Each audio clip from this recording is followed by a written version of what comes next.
this Friday, February the 21st. You're watching the Vsb Evening News. I'm Kristen Martinez, and here's our top story. It has been revealed through the Supreme Court casebook that 3 writs have been officially entered today between the Premier and other members of the OBA against members of the PLP. VSB's Julia Smatt has the details. The writs that appeared in the Supreme Court casebook reveal the plaintiff is Premier Craig Cannonier and the defendants is Opposition Leader Mark Bean and Shadow Finance Minister David Byrd. Minister Sean Crockwell and Attorney General Mark Pettingill have also filed against Opposition Leader Mark Bean. Writ number 74 names Premier Craig Cannonier as plaintiff and MP David Byrd as the defendant. Writ number 75 names Premier Craig Cannonier as the plaintiff and Opposition Leader Mark Bean as the defendant. The law firm entering the writ is named as Conyers Dillon Pearman. Writ number 76 shows that Minister Sean Crockwell and Minister Mark Pettingill as plaintiffs and that Mark Bean is the defendant. The law firm for that writ is also Conyers Dillon Pearman. The writs come about due to allegations that were made in the House of Assembly by MP David Byrd and Opposition Leader Mark Bean, which were then repeated outside of Parliament where they are not covered by parliamentary privilege. Premier Craig Cannonier has since publicly stated he will be providing the funds for his legal case and therefore will not be paid for by the taxpayers' funds. I'm Julia Smatt reporting for VSB News. Finance Minister Bob Richards has cut government expenses by $71.2 million and reduced the anticipated deficit for the year ahead to $267.6 million. But there will be no new taxes or tax increases as the OBA begins its 4-year journey to achieve a balanced budget. The total revenue target will be $901.7 million, while expenditure reaches $945.8 million, and debt interest will be $113 million. Mr. Richards also brought up the Sage Commission report and said that the cost of running government was simply unsustainable. In fact, it was as if Finance Minister Bob Richards was saying, "Read my lips, Bermuda's public enemy #1 is the status quo."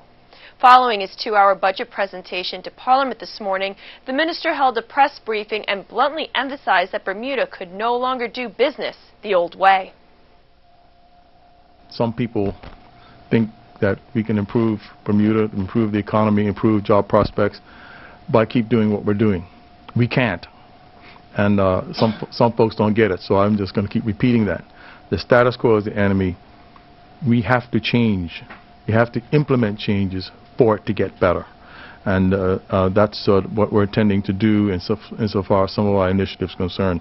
But this budget basically accepts the realities that we face here, that we have to change the way we do business if we're going to continue to be firmly on this road to recovery.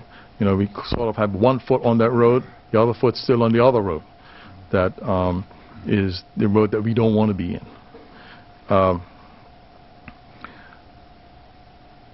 Insofar as government stimulus is concerned, the government is tapped out. We're already borrowed up to the hilt. We can't borrow any money to do projects, to do big projects. So the key point here is that in order to get stimulus, we have to use private capital from outside Bermuda. And so there is a sort of circle that people have to understand that, and the center of the circle is the government. If the government performs poorly in its attempt to get the deficit down, to try to eventually repay off the debt, if we don't perform well in fiscal management, then the other projects that we're trying to get going in Bermuda will be diminished, because it's the same set of investors that are going to invest in a hotel, that are going to invest in an airport, that might invest in a Tynes Bay. It's the same bunch of institutional investors overseas. So the first thing they're going to do is to say, how successful is this government going to manage the country? And if we don't come out looking like stars in their eyes, then they're going to be really reluctant to invest in some of these private sector things. So it really comes down to the government. And so we're going to try to do these other things, but if we perform poorly as a government, we're going to hamper the job-creating projects that we want to get in place going forward. As some 12 government departments are being considered for mutualization, outsourcing, or privatization, he pledged that government, not overseas experts, will make the final determinations. We have not done this before. There's nobody in government, as far as I know, there's nobody in private sector in Bermuda who has any experience with this. They have done it before many times in the UK. They've also done it in Ontario.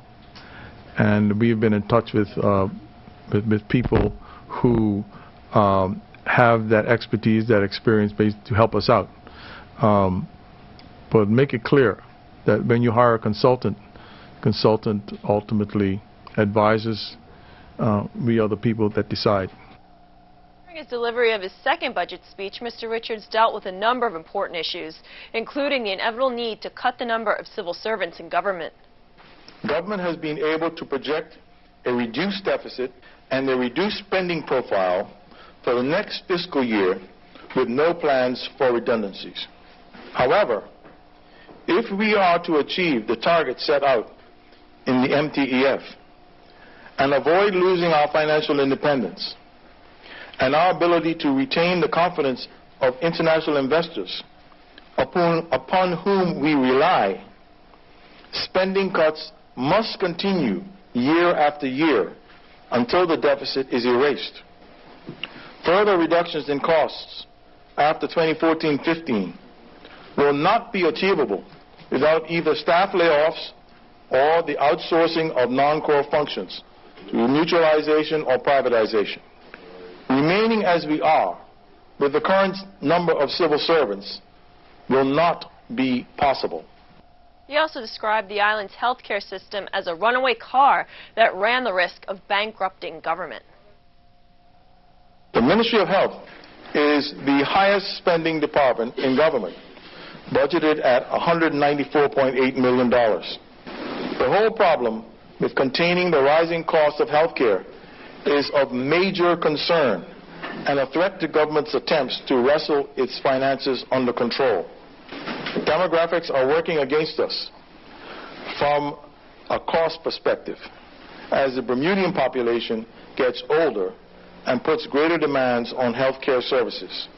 The Bermuda Hospitals Board, which comprises 40% of all health care costs, continues to grapple with the costs of delivery of service and the cost of the new acute care facility. It is clear that there is a systemic problem with the cost of delivery of health care, like a fast car with no brakes. Government is actively analyzing the problem and is formulating plans on how to install brakes on this runaway. Otherwise, health care costs threaten to bankrupt the government. And although he must have written his speech weeks ago, Minister Richards managed to make the connection between industrial unrest and investor confidence that has since become an issue. The boiling over of industrial disputes into the streets has the potential to be extremely costly to Bermuda. The growth strategy I have outlined here is dependent on overseas direct investment, primarily in hotel properties, but also in a new airport. The connection between striking hotel workers and how that could negatively affect the perception for a potential investor in a new Bermuda hotel is obvious. What is not so obvious is the connection between labor unrest and airport redevelopment.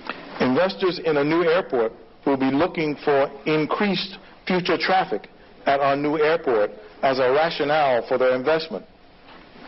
If labor unrest dampens the prospect for a new hotel development, then it will reduce the probability for increased future traffic, which will, in turn, dampen investor enthusiasm for the new airport. First, it was the hotel division of the Bermuda Industrial Union to walk off the job. Then it was the turn of the Marine and Ports Department. Now members of the Parks Department have downed tools as a result of irregular industrial action by BIU members. Areas affected involve employees working out of the Marsh Folly facility, but some staff members remained on duty. While discussions are underway, Home Affairs Minister Michael Fay explained that those workers who engaged in today's irregular industrial action will not be paid for the work hours missed, in keeping with the government's no work, no pay policy. And when we come back, Shadow Transport Minister laments the suggestion that government workers caused ferry maintenance problems. But next is Rachel Sawden with the weather preview. Thanks, Kristen. Fine conditions through Saturday.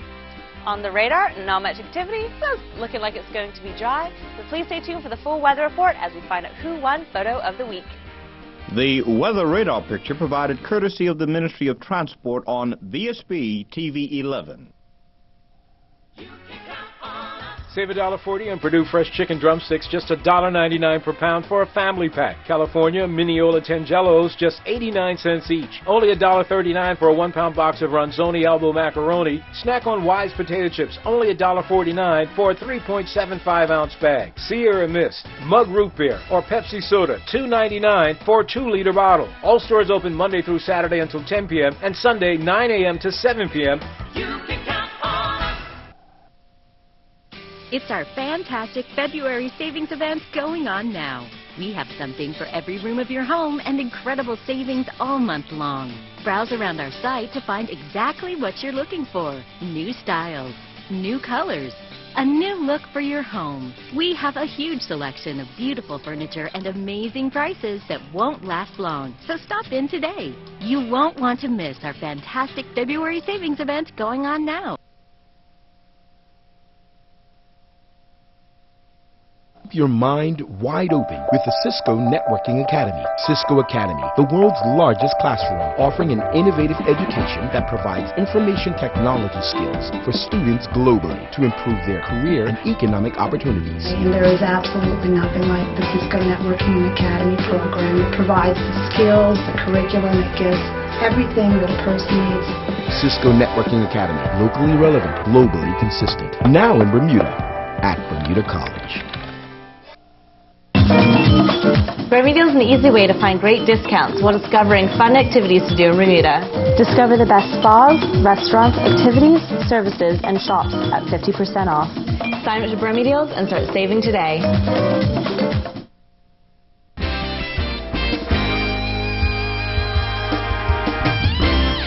The Bermuda Police Service would like to thank the public for their assistance in locating 48-year-old Mary Beth Sherwin. Ms. Sherwin, who is the mother of 2, was located by officers in the early hours of this morning in Warwick. She was found unharmed, and inquiries into the matter are ongoing. The search for Mrs. Sherwin, who is the wife of Dr. Steve Sherwin, began this past Wednesday, at which time she has been last seen on Sunday catching the ferry at Darrell's Wharf. Yesterday afternoon at around 4 p.m., police located Mary Beth Sherwin's Suzuki wagon, but have not said where it was discovered. Once again, Ms. Sherwin has since been located, and the Bermuda Police would like to thank the public for their assistance. Shadow Transport Minister Lawrence Scott found it incongruous for Finance Minister to be delivering his budget speech with its call for industrial peace the same day as the ferry crews defied a court order and went on strike for the second day in a row. How could he have written it in for the budget today if it was written months ago? Because the thing is that when it comes to the Finance Minister's fiscal policy, we can see that, and the talk that has been mentioned within there, the Transport Minister, however, isn't walking that walk. I think it's through the mismanagement of several different projects underneath the Minister of Transport's portfolio that has led to the strike in which we are now facing. For example, you have the tugboat, Powerful, which was budgeted last year for $300,000, and once it comes back to our shores after being in the repair facility, it's cost $1.2 million, which comes out of not just the workers' pockets, but the Bermudian taxpayers' pockets. Bad fiscal policy. Then what that does is that you also have in the Transport Ministry, or actually in the Ministry of the Department of Marine and Ports, you have under the watch of the Minister of Transport is trying to create 2 new positions, which is good, if they were for Bermudians, which they're not. They're not being proposed for Bermudians. No, you cannot blame that on the civil service when you have ministers making decisions. The buck stops with the ministers, and the civil servants take their direction from who? The ministers. So therefore, I have a feeling that what is being portrayed and the actions that are being taken in the transport ministry are being taken through with all the other ministers in the OBA government, which means that what we heard in Parliament today is just that, talk. In the last week, 2 serious road traffic collisions have taken place. One involved a police officer in training whose practice went awry and landed him in a marsh area. The other vehicular collision left a man with serious head injuries. Vsb's Julie Smatt has more. On Friday afternoon, just after 12 p.m., an officer who was participating in a training course for police motorcyclists lost control of his cycle and ended up in the marsh area just east of Barnes Corner. The officer was transported via ambulance to the hospital where he was treated for non-life-threatening chest injuries. Inquiries into the matter are ongoing. In a separate incident that occurred just after 3 a.m. in the morning on Friday, February 14th, it appears that a taxi and a motorcycle collided near the junction of Harbor Road and Happy Valley Road in Paget. Details are sketchy, but the police have confirmed the accident involved a 22-year-old man who is currently in serious condition due to head injuries. The accident also resulted in a 19-year-old man sustaining a broken leg. Both men were passengers on the motorbike. Police are appealing for anyone who may have seen the collision to contact police on 295-0011. I'm Julia Smatt reporting for Vsb News. Bermuda has a sizable Filipino community who will be interested to know that representatives from the Philippine Embassy in Washington, D.C. are visiting the island today for a consular and labor outreach mission to the Filipino community here on the island. This evening, the embassy team will call on the Bermuda government officials to discuss matters relating to the Filipino community here in Bermuda. Some of the officials from Bermuda scheduled to attend are Immigration Minister Michael Fay and Chief Immigration Officer Dr. Danette Ming. The team will also hold passport renewals for Filipinos residing in Bermuda over the weekend at the Hamilton Princess Hotel. There will also be a labor outreach meeting the Filipino community this Sunday at 2 p.m. in the Victoria Room at the Hamilton Princess Hotel. Now, here are the daily markets presented by Bias.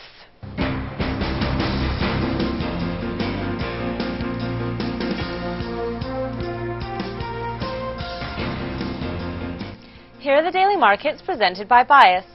Global equity markets were mixed and the dollar retreated as investors warmed to recent data that has underpinned hopes for sustained U.S. economic strengthening. U.S. stocks retreated as Federal Reserve officials indicated the central bank would likely press on with stimulus cuts. The S&P 500 declined 0.19% to 1,836. Ascendant Group was unchanged on the day at $10 with 1,000 shares trading hands. Ace Limited advanced 0.42% to $97.19. Renaissance Re declined 0.03% to $94.96. The DAX index advanced 0.40% to 9,657 as a gauge of the European car makers advanced. The FTSE 100 index rose 0.37% on various companies' better than expected earnings. Pacific Rim indices had mixed performance today. The Shanghai H index dropped 1.17% to 2,114. The Nikkei 225 advanced 2.88% to 14,866. Latin American indices had mixed performance today. The Argentina Merval retreated 1.03% to 5,915.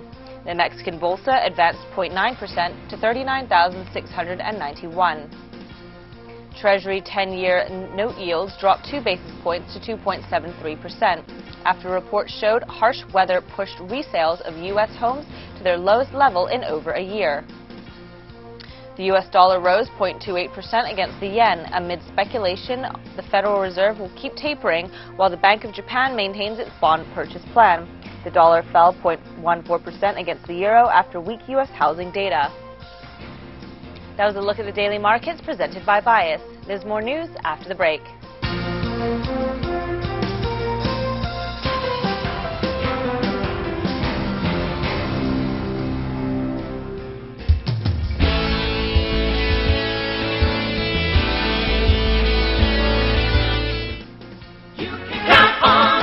Save $2 on juicy red seedless grapes, just $2.99 per pound. Roast a fresh certified Angus beef top round roast for Sunday dinner, $5.99 per pound. Mott's mini fruit punch or apple juice, $1.99 for a 4-pack. Save $1.19 on a 9-ounce box of Steak-'em sliced steaks, just $3.99. Great for lunch is Keisha white meat tuna and water, $2.79 for a 7-ounce tin. Visit our website at www.marketplace.pm for more super specials.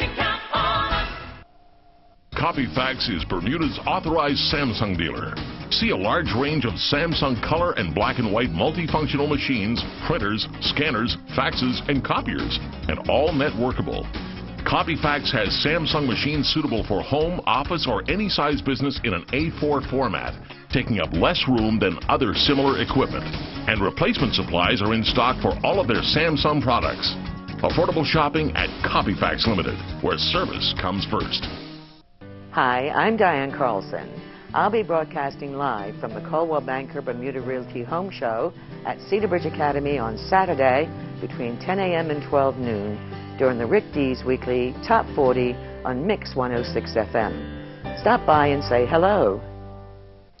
With their weather eye on today's budget, where government's annual contribution to the running of the Sloop Foundation school program can usually be found, the people running the Spirit of Bermuda trading ship are gearing up for the charity's biggest fundraiser of the year.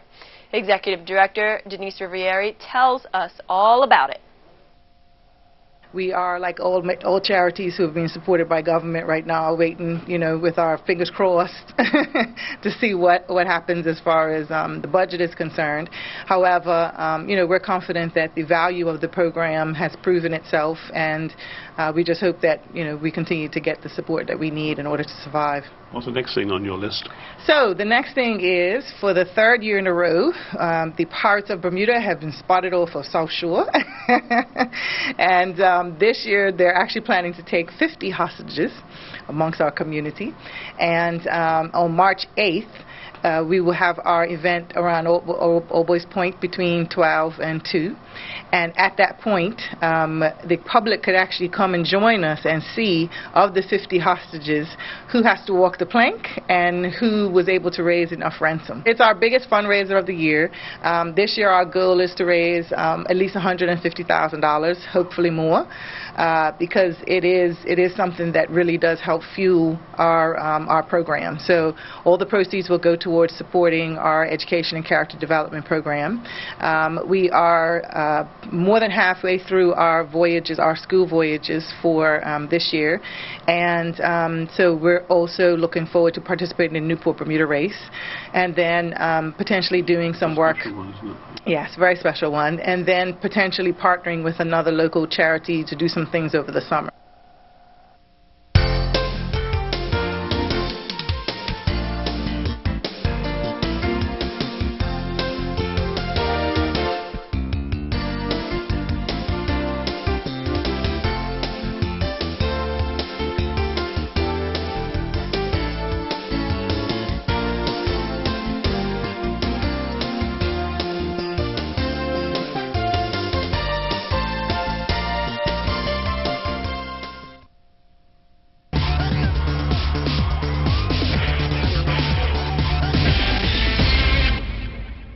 The budget is the focus of attention today, but recently representatives from national sports governing bodies met at the sports conference to discuss alternative ways of raising funds.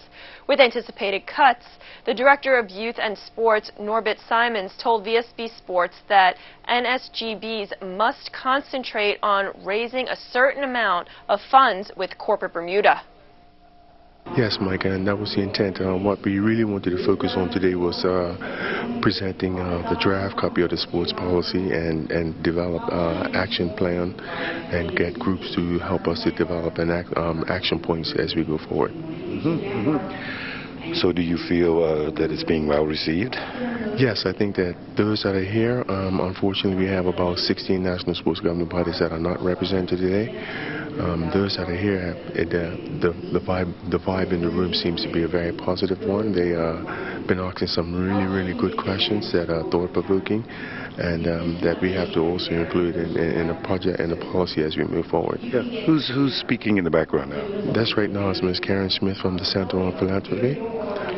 We've asked him to come and present to the National Sports Governor about his creative ways to fundraise.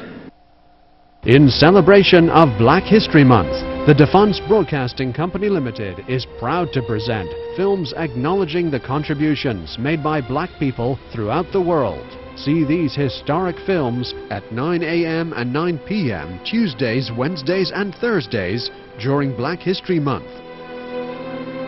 On Vsb TV 11, sponsored by Belco, Lindo's, Gibbons Company, Bermuda Bistro, Caesar's Pharmacy and Sports R Us. Good evening, everyone. TGI Friday, and welcome to tonight's VSB weather forecast. Our weather shot is brought to us by Rick Sperling, taken at sunrise in St. George's. Absolutely incredible shot. We've got the sun like an orb rising from the horizon over beautiful flat, calm waters. Just looks like it's setting the whole sky on fire, sort of red, orange, yellow tones. Couple of clouds, but turned out to be actually really beautiful and warm day today. Thank you, Rick, for sending this incredible shot in. Temperatures for today, we had a high of 72 at 2 in the afternoon and a low of 61 at 6 in the morning. Current conditions, 70 degrees, humidity 80%. Winds are blowing out of the south, 8 to 12 knots, and barometric pressure is steady at 30.32 inches. Rainfall index for the month of February, 4.74, for a yearly total of 10.97 inches. Yearly norm for this time, 9.06. And looking at the satellite.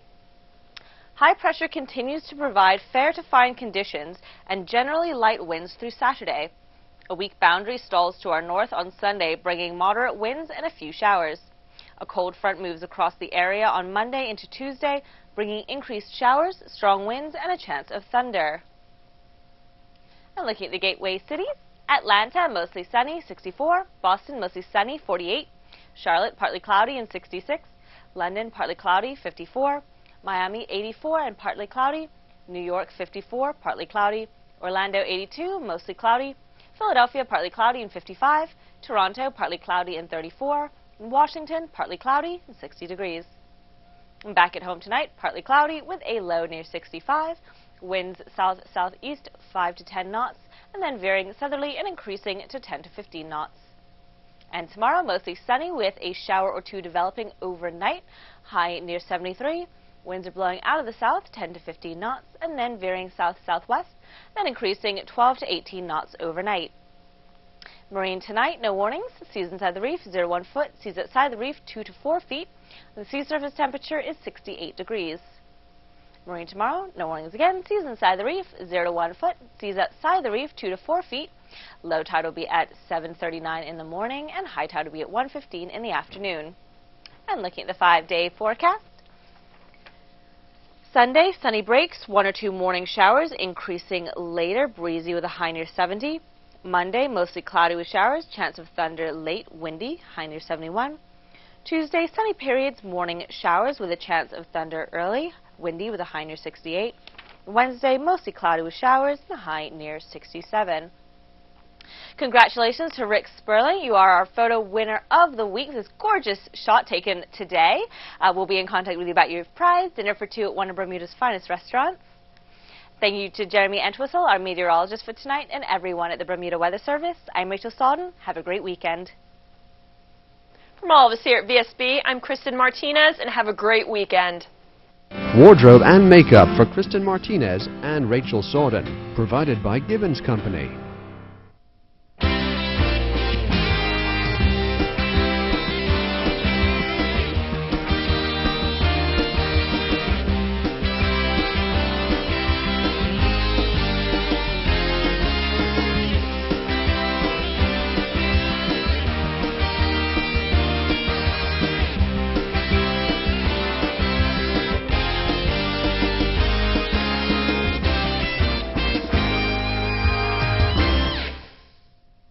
Vsb TV 11, Bermuda.